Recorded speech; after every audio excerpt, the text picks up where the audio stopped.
இந்த மாதிரி பாத்திரத்தில் தண்ணி வச்சுக்கணும். இப்படி தண்ணி வச்சுட்டு இப்படி ஒரு உருண்டை எடுத்துக்கலாம். இப்படி உருட்டி வச்சுட்டு நமக்கு ஈஸியாக இருக்கும். தோசைக்கல் வச்சு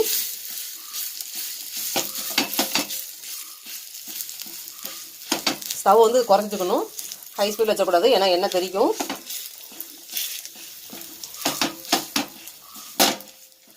இப்படி முடிஞ்ச அளவுக்கு நல்லா மெலிசாக தட்டிக்கலாம் ரொட்டியை.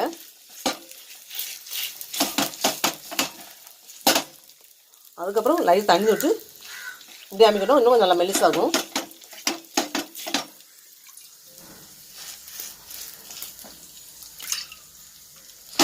எங்கள் அம்மா இப்படி தான் செய்வாங்க, ரொட்டி செய்வாங்க. அதை பார்த்து நான் செய்கிறது.